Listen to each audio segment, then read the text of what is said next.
Welcome back to Chelsea. Now, if this week's coverage has given you the gardening bug, then stay tuned as we've got plenty of inspiration to get you out into your gardens this weekend. Something that I'm going to be doing. It's my third year at Chelsea. I've loved working with you, but every year my garden's got better and better. So I know I'm going to plant my gladioli. My roses are sorted, and I've been getting lots of inspiration from the experts this week. Absolutely, and they're not done yet.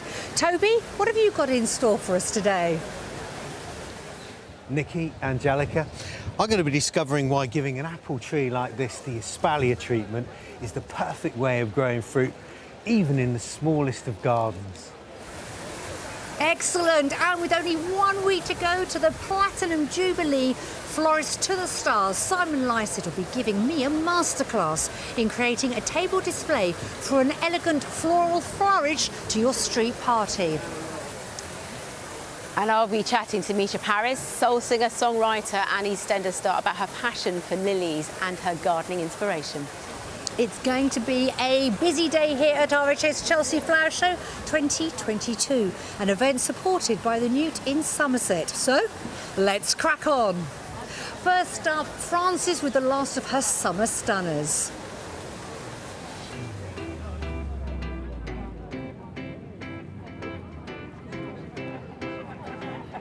Stately and striking. For me, lupins are always synonymous with the Chelsea Flower Show in spring, and this year's certainly no exception. They seem to be very much a firm favourite. North American lupins, or Lupinus perennis, are the ancestors of the herbaceous types that we know here in the UK.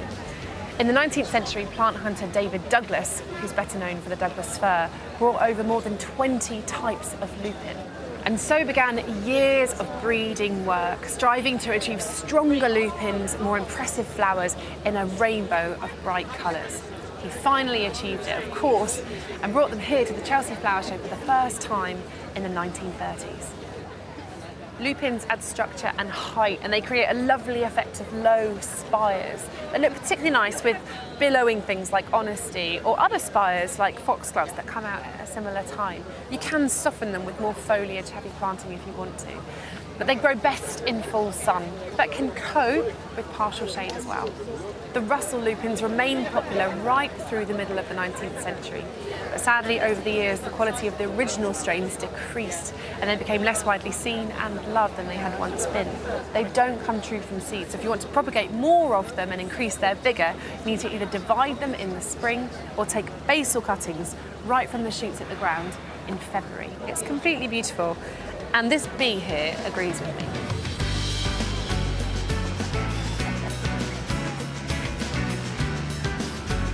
In recent years, lupins have seen a real resurgence in their popularity and of course been featured on many Chelsea gardens. They can be thought of as fairly old-fashioned plants, probably because they're associated with cottage garden planting schemes. But increasingly, they're being used in more contemporary schemes, just like here on the RAF Benevolent Fund garden. And with dramatic colours like this, you can see why. This particular lupin is called Masterpiece, and it would add drama to any board with that lovely intense colour. It gets to about 75 centimetres tall as well, so good height in a scheme with other plants. Now, the thing with lupins is they're quite thirsty, so you need to give them plenty of water or put them somewhere where they'll definitely get rained on regularly. They can be susceptible to slug damage. They're famously vulnerable when they're very small shoots, so you can protect them in the spring when they're just emerging from the soil. That will help them to get going. And potentially aphids could also be a problem for them too. So if you think you have aphid infestation on your lupins, make sure you cut them back in the autumn just to get rid of that foliage and get rid of the aphids before the next season. They're always being bred to have thicker stems, loads and loads of flowers, and a more vigorous habit. The other thing that breeders are always looking for with lupins is to create a pure red or a pure blue one with no flecks of white. Very tricky to do, but there's a whole range of colours to choose from. So if you're looking for a stunner to really add to your borders this summer, then you can't go wrong with a lupin.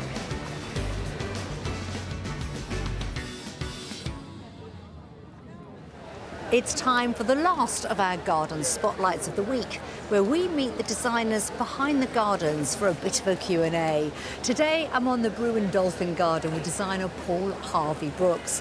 Paul, first of all, congratulations on the garden. And just walking through, I'm sure this really resonates with so many people. You know, we look for our dream home or our dream flat, but actually the downside of that might be that you inherit a really, really poor quality garden or no garden at all. Very often when you've got a new build property, there's a really thin layer of topsoil and then grass is put on top, and that very quickly dies.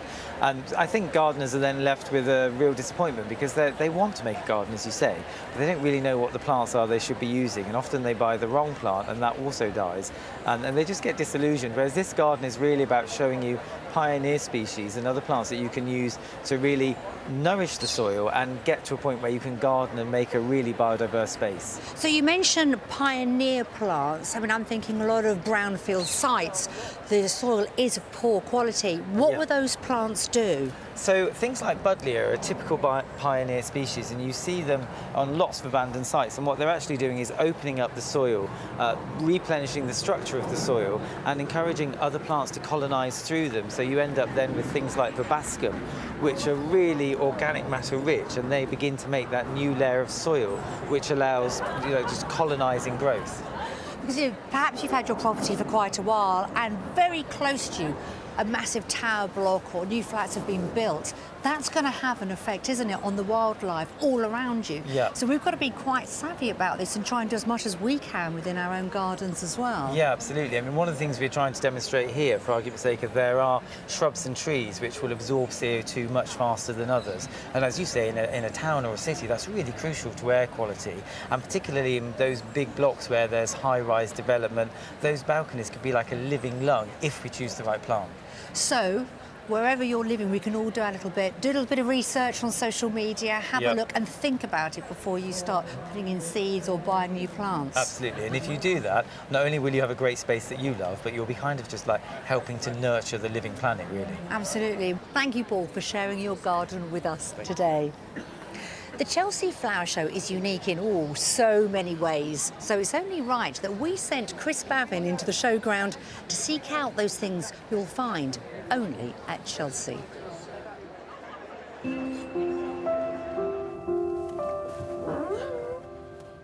Arguably only at Chelsea, but this is an underground fridge.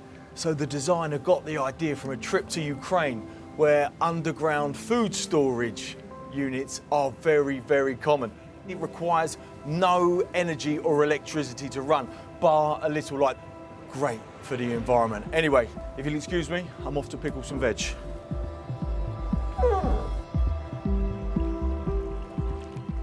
This small space really packs a punch. You've got a swim spa over there, exercise bars, and even a space to do yoga. This swim spa has a current, so it can be used as a training pool, popular with athletes, and has even been used by the GB Paralympic team. Only at Chelsea could you have a pocket-sized Olympic pool in a garden. Right, that's your swim.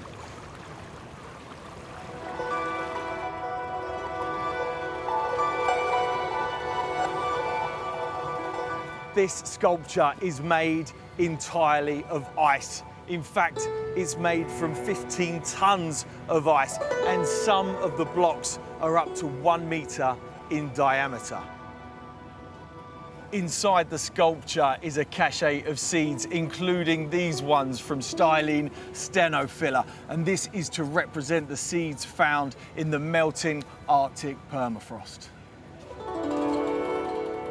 In 2012, Russian scientists found and grew those seeds, thought to be 30,000 years old.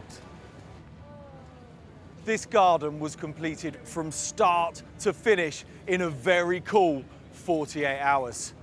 Now that's a chilling thought, isn't it? Sorry.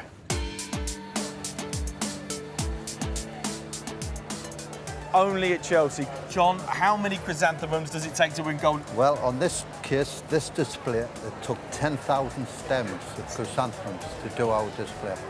Wow, yeah. 10,000 stems. Yeah. And what have we got at the back here? What's this? Well, that's Mount Fuji. Is it? Yeah, that's a famous backdrop of Japan. So yeah, you've got the grass at the bottom, then the orange represents the actual mountain, and the white with the snow. Yeah. It just looks so striking. The impact is enormous. beautiful. Well done. Thank you very much. Thank you. A lot of people tend to shy away from growing fruit in their garden because, well, they don't have a lot of space. But it can be done even in the smallest of gardens. And joining me is Andy Lewis from the Newt, fruit tree expert, surrounded by these, well, living works of art. Morning, Toby. What are they? So these are some of our crab apples that we've brought up from our walled garden. And the idea behind this is we're training them as intricately and keeping them as compact as possible to fit as many varieties into our walled garden, but it also ties in nicely for anyone with a back garden. They can really make the most of their space, get them against their fence, against their wall, and really get, you know, like you say, buck for their money with the small fruit. And the French name for this style of growing fruit trees is? So espalier is the word that's used commonly to describe trained fruit, basically. And what we've created here is a mix of Belgian fence with other designs hybridised with it. I love it. So you can train your own tree, give it your own character and shape, and that's all done in the pruning and training. Take us through the training. That's the first part, I'm guessing. OK, so I mean, as I say, anyone can do this. It's very easy. You'll never harm a tree through pruning and training. And actually, the more you prune, the better in terms of getting your shape, getting your form, and really getting your fruit spurs. So we prune in February, June, and also in summer. Yeah. And the idea is to really compact these spurs. These were cut here back in June. And we also do another thing with bending the branches and creating crowns. Yeah, the bending, that's really important. This is where it all comes from, bending down the branches. When you bend the branch of a tree down, what does that do? OK, so what you're doing is you're reducing the vigour of that particular lateral. Sap is lazy, it always just wants to grow up. So by bending that branch down, you're slowing the sap flow. The slower the sap is flowing, the more likely you're going to get the buds to burst and create the ultimate goal of bud burst and fruits. So you're just bending that, and it's as simple as that. So that's where it started, and then it's become, well, into an art form, basically. Yeah, absolutely. We use a variety of different techniques, either tying in, also creating what we call crowns, which is an encirculation of the branch, but also using stones and different techniques. Let's have a look at the stone. OK, so these are the kind of things you can make on a rainy day or a winter's day. And the idea is you have a collection of different stones, and if my finger was the branch, you can see how that would be weighing it down, and that sap flow is being slowed, and we're going to get buds to burst closer to the tree. You want as much fruit as close to the tree as possible. OK, and if it's close, you can get it into a small garden, you can get it in a small space. Absolutely. And the sunlight gets on the fruit, and I guess it makes it sweeter. That's it. That's what it's all about. That repeated pruning as well is making sure you're getting light and air to the tree and to the fruits and maximising your crop. Well, Andy, I'm convinced because I love fruit and I love art, and this is living art and it's homegrown. Perfect. Thanks, Davey. And that's not all from Toby today, because he's going to be back a little later to show us how to make the most of the balmy summer evenings by bringing our gardens alive at night. James Wong reveals the secrets behind a perfectly manicured lawn, and Carol Klein will be answering your gardening questions in the last Chelsea Clinic of 2022. But before all of that, I am delighted to welcome actress and singer Misha Paris to the show. Hi, Misha. So good to see you. Oh, How are you? I'm good, thanks. Thank you. Listen, I can't believe you've lived in this area for about 20 years and you've never been to the Chelsea Flower Show. I know, it's really bad, isn't it? But, you know, to be straight, I literally always watch it on television because it's such a good show. And this, along the embankment here, my house was just there, and this was my route for running, you know. I used to always see all the people outside, and I used to think, wow, one day I'll get to go there. And here I am for the first time. This is the one day. Yeah, yeah. But you've always had a love for the outdoors and nature. I love it. And did that stem from your grandmother? It did, because my grandmother was like, she was such an avid gardener. Anything to do with plants, vegetables, she was planting it. That back garden was so, it was just lush. And every now and then I'd have to go out there and pick tomatoes she'd grown, you know, potatoes. I mean, she was brilliant. And we used to have this, I'd always remember this rubber plant that she bought. And it was teeny like this. And basically, by the time I left school, it was all the way the other side of the living room. That's how big it was. She had things holding it up. And she would talk to it. She would clean the leaves. Oh, it was huge. So she really had green fingers? Oh, she was amazing. She was brilliant. And inspired you in your love of flowers, because you like things that are bright. You're bold and bright, aren't you? I'm just crazy. I'm crazy and I'm just crazy. I think you have to be, if you're going to be in the music business, you have to be a bit nuts. Yeah. But I do love flowers. Flowers is like my week thing. It's I don't know why I have a thing for flowers. I love seeing them. And you know, people go crazy about, oh, I got that gift, I got that gift. But if you bring Misha Paris flowers, you got me. I'm a mess. My kids have got me down. They know, you know, just get mum flowers and she's yours. I'm that. So let's talk about your garden. What's it like? Yeah. Well, I've got this really big sort of patio, sort of like, it's a porch and it's really big. And it's really in the middle of like a it's basically everything there is just green, lush. Everything is green. And I look out at that and then there's a stream, just like this, very much like this. And there's a beautiful little stream in front with all the vegetation and it just looks gorgeous. Wake up in the morning, have my coffee and I look out at it and I'm like, life's going to be great. It's going to be fine. Which is probably good that, you know, during the last couple of years to have that space. It is nice now. And I mean, you know, I've got to say, for the first time, I've actually got my own plant that I'm looking after. And it's a lily plant. And I've had it for 4 years and it hasn't died. It's amazing. It looks so good. And my daughter, bless her, helps me look after it because I can actually see that when I'm not around, the leaves go down and it looks like it's really sad. And somehow she goes in there and she starts talking to it and then she waters it and talks to it and suddenly they're up again. It's amazing. So is a lily your favourite flower? It totally is my favourite. I don't know why. I mean, my mum used to always say, you know, oh, that's a funeral flower. Why do you like a funeral flower? But ever since I can remember, I've always loved it. I like the way that it's closed and then all of a sudden it just opens up and then... Not everyone likes the smell, you know, because it's very strong, but I just love it. It's just this kind of, it opens up and this glorious thing happens in the middle of it. I love it. Well, Misha, we have set up a special one-to-one masterclass for you to find out all about your favourite flower, the lily. Yes. So you're going to head off to the Great Pavilion. Okay. And we're going to find out how Misha gets on a little bit later on.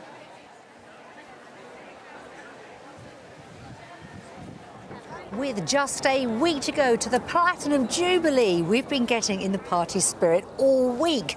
Now for our final flourish, and here to show us how to make a perfect floral centrepiece for your table is none other than Simon Lycett. Always good to see you, Simon. I think we've left the best till last, haven't we? Oh, well, thank you for that. And the sun is shining on us, Nikki. So what are we creating? You've laid it all out for me to have a go. Talk me through this. We are each going to create a gorgeous little centrepiece for our Jubilee tablescape, and I'm using an assortment of charity shop finds. these. And we've all got a few of those kicking around at home, haven't we? We definitely have. Am I following you? Following the lead? We're lead? using our hand as a vase, and I've just got an assortment of flowers that are sort of vaguely in a red, white and blue palette. It can be a bit unrelenting, that red, white and blue palette. So I've used shades of reds, shades of whites and blues, these gorgeous cornflowers, British grown and just spectacular at this time of the year, coming into season. So native flowers wherever we can? If we can, British grown and locally sourced. Go and make friends with your local high street florist and flower stall and you'll get some lovely seasonal stems from them. So we're making small table decorations here. Are the principles the same? They are. It's really creating a little bunch in your hand, so stripping off the lower foliage and using your hand almost as a vase just to make a little posy-like bunch. And the joy of it is that you don't need to use tons of expensive flowers. You can have a little forage in your garden, do a bit of bartering with your neighbour if they've got something you fancy. These are beautiful. What about these little beauties here? Aren't they heaven? Just have a whiff of those. Gorgeous. Lily of the Valley. Well, we have to use them in a Platinum Jubilee tribute because Her Majesty revealed that they are her very, very favourite flower. Well, I've been a little bit slow today with this, so I'm going to leave you to it because not only are you making some more of these delightful little displays, but surely we're going to have something in the centre of the table as well? We are. We've got a rather regal crown centrepiece, so I'm going to get busy with my birch. Oh, we're going to see something fabulous in a short while? Always. We'll come back and find out how you got on. Simon, Can't wait. I've got a bit more work to do, but thank you very much. Thank you.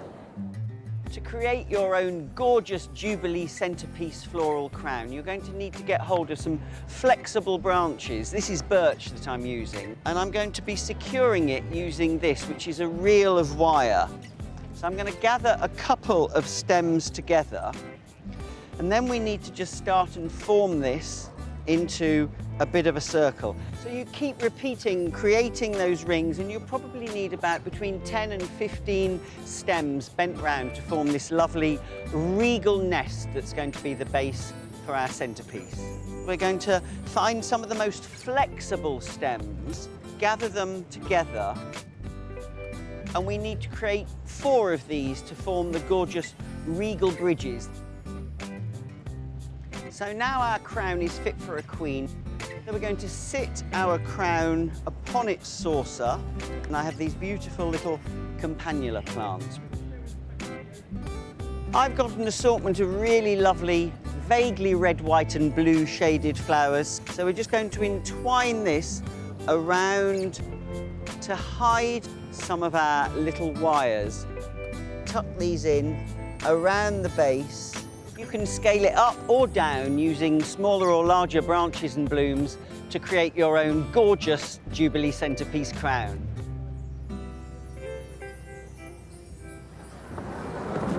Oh, look at this fabulousness. That is divine. And you've rolled it up pretty quickly. Well, you know, it's amazing what you can do. It's a bit big.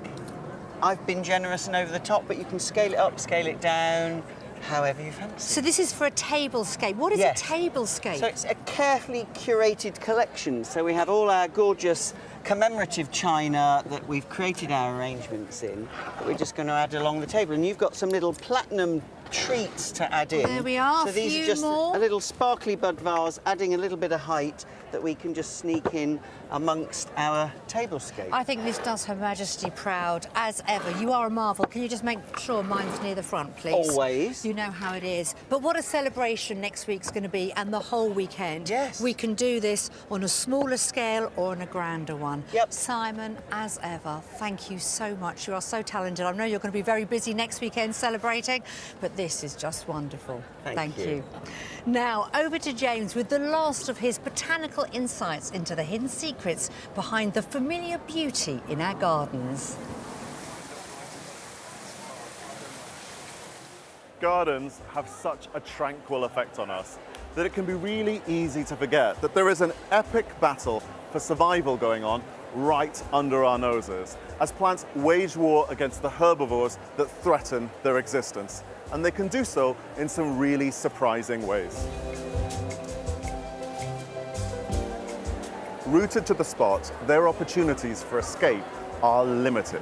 So they've had to come up with an entirely different evolutionary strategy: chemical weapons. They produce their own insecticides, fungicides, bactericides, and they concentrate these in their most vulnerable tissues: their leaves, their roots, and their seeds.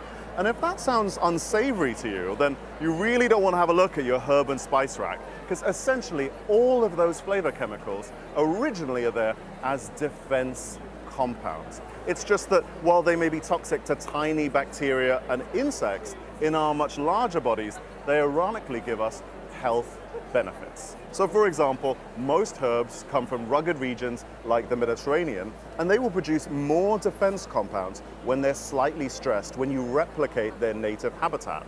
So we're talking treating them to your sunniest possible spot, not overwatering them and not feeding them too much. Those 3 simple things can double the amount of flavor chemicals they create. And there's another really simple tip for you, and that's just when you pick them. So perhaps surprisingly, when you pick some sage, oh wait, I've got some thyme in there as well. If you pick this first thing in the morning, before the sun has had a chance to evaporate off their aroma compounds, they can have another 50% more.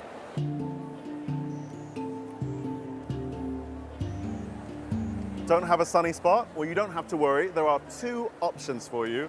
Chives and also mint will grow quite happily in a shady spot and still produce those aroma compounds.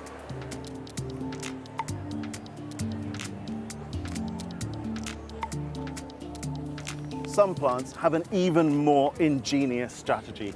So with grass, for example, if herbivores come on in and start chewing this up, grass starts to emit a chemical, the scent of fresh cut lawn, and its function is to alert other plants that there are herbivores about. They can grow thicker, they can grow deeper roots, they can grow much tougher leaves. And that's why mowing your lawn often actually gives you a better quality result. And the really weirdest thing of all, it's not just plants of the same species that can pick up on this information. It's sometimes the predators of the herbivores that are attacking the plants that are lured in. The grass plants are essentially asking for help, and they are constantly doing this in an invisible way all around us, carried in on the wind. They are chatting to each other all the time.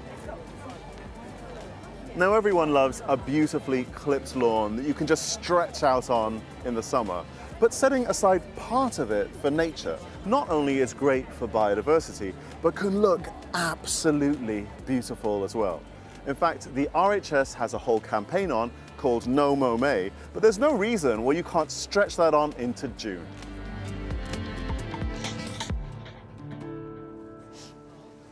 Now, the Chelsea Flower Show may only be for 1 week every year, but it has a legacy that lives on long after the show closes. Here's a snapshot of where some of the gardens have gone in recent years. The RHS Garden of Hope by Arit Anderson for Chelsea 2021 was designed as a calming space for new mothers facing the challenges of postpartum mental ill health. It's now in its new permanent home at the Rosewood Mother and Baby Unit in Kent.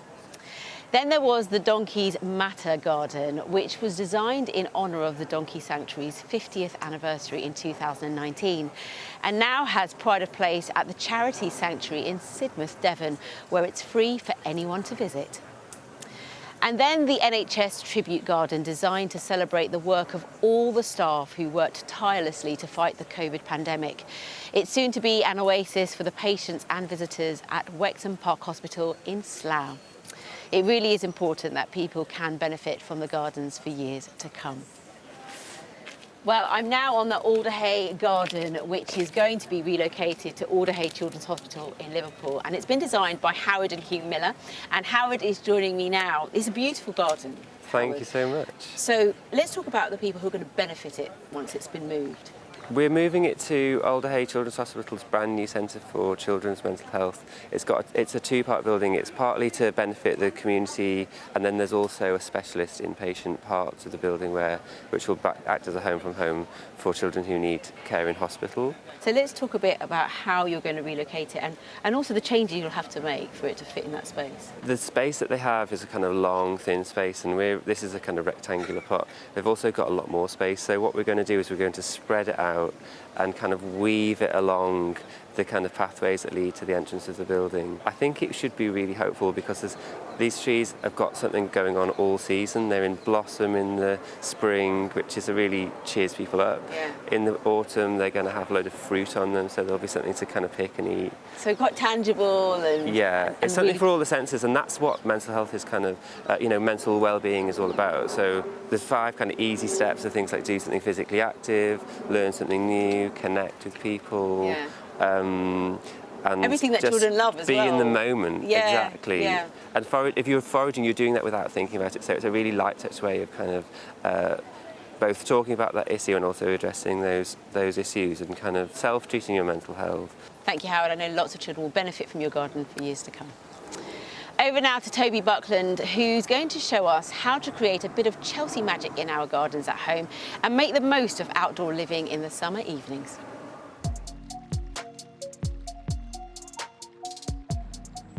We all learn a thing or two while sitting outside during lockdown. But one of them is that our gardens need to be more attractive, more comfortable, work harder for us at night.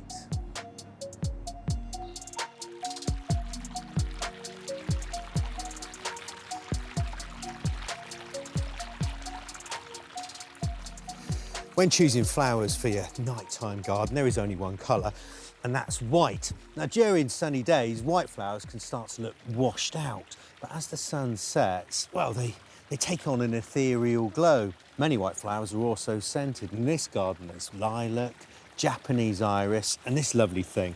It's a little phlox called May Breeze. There are 2 reasons why it's so heavily scented at night. The first one is that the flowers pulse with more essential oils as the sun goes down. But the second is, as the dew falls and moisture levels rise in the air, our sense of smell becomes more efficient, so we can perceive its perfume more. An effect you can amplify if, like Tony Wood, the designer of this garden, you place your fragrant flowers near a pond.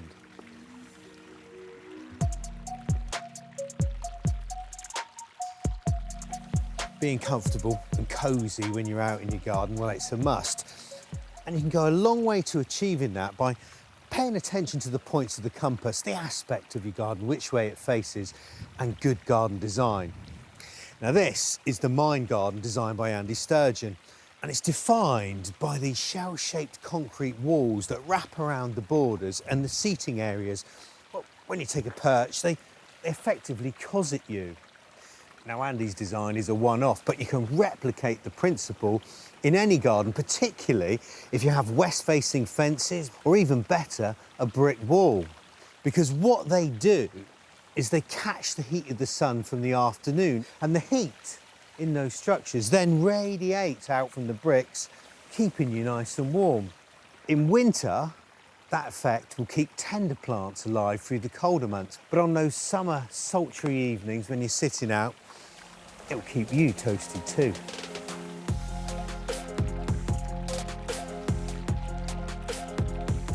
Like limelight on a stage, garden lights, they add drama.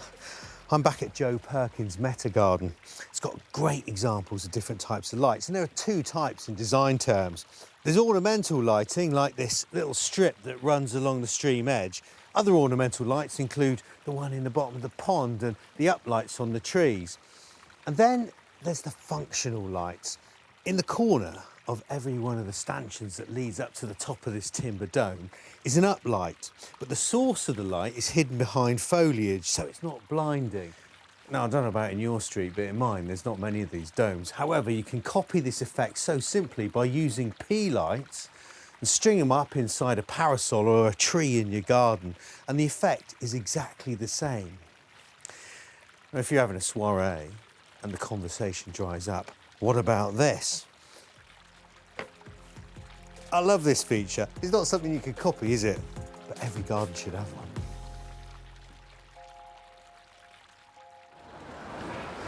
Earlier in the show, Angelica met singer Misha Paris, who loves lilies and wanted a masterclass in the best way to grow them. So we sent her here to the Grey Pavilion to meet Lorraine Hart. Here's how she got on.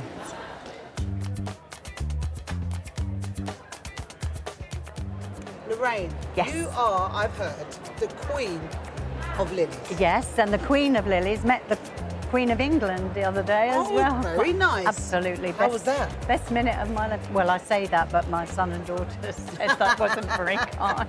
Well, look, I'm literally blown away by this because this is my favourite flower of all time. I've always loved them since I was really young. I'm talking like 10.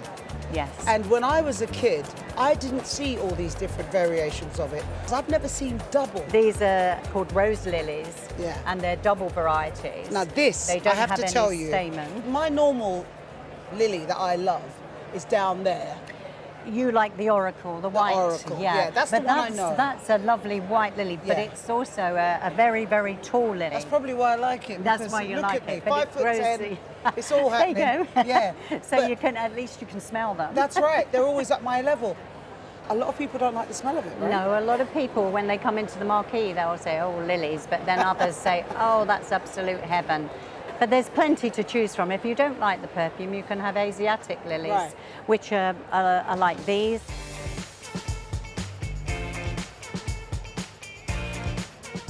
What I about the suppose it's a staining as choice. well? The staining on the clothing, my goodness. Sellotape. Really? Always sellotape. You just don't ever touch pollen because it will Come stain off the- straight it's away. like turmeric, isn't it? That, It's exactly. a So if nightmare. you just press sellotape onto it, it will come straight off. Where have you been all my life? I've literally been like scrapping. I bought this beautiful plant. It was gorgeous.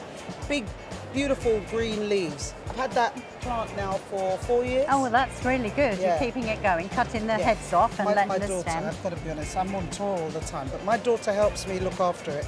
And right. she says to me, sometimes the leaves go down like they're sad. So not having enough water then. Yeah, and then she goes in, and then she puts the water in, but she Yeah. also talks. Oh, well then. She talks to them as well, and they suddenly just go, Yeah. bling. Lots of people talk to them, and probably with a drink, they're probably quite affable then. I know, they're not so different to us. No, exactly, exactly. exactly. Now, if you want to create the perfect formal border with the minimum of effort, Mark Lane is here to show you how.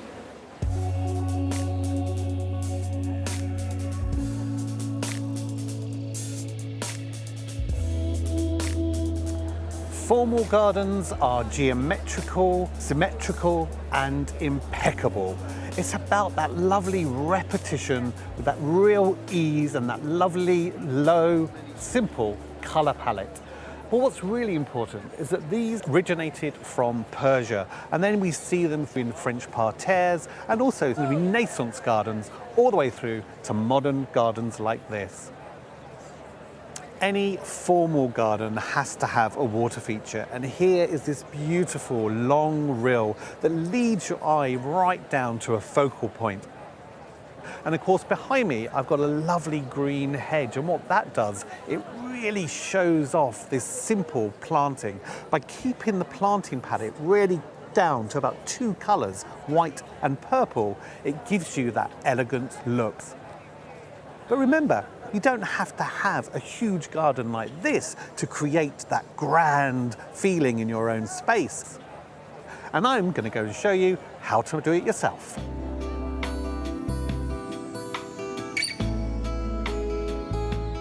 To create a formal border in your garden is actually really simple. Pick about 4 or 5 plants and that's it. What I've got here is this lovely combination. We've got the wonderful white agapanthus right in the middle, then either side this lovely sort of steely blue of this beautiful salvia, and that's balancing it out because formal gardens are all about balance, mirroring and symmetry.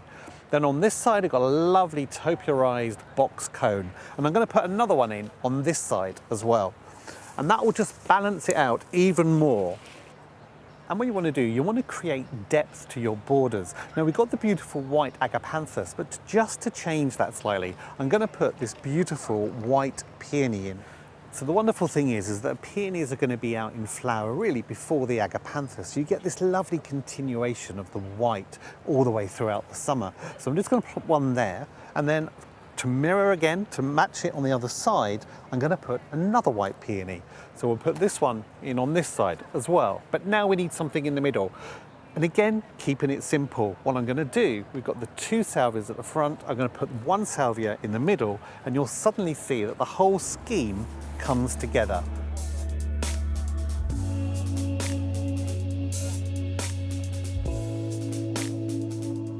So there you have it, a lovely, crisp, elegant, formal border that you can replicate in your own garden. So go on, have a go.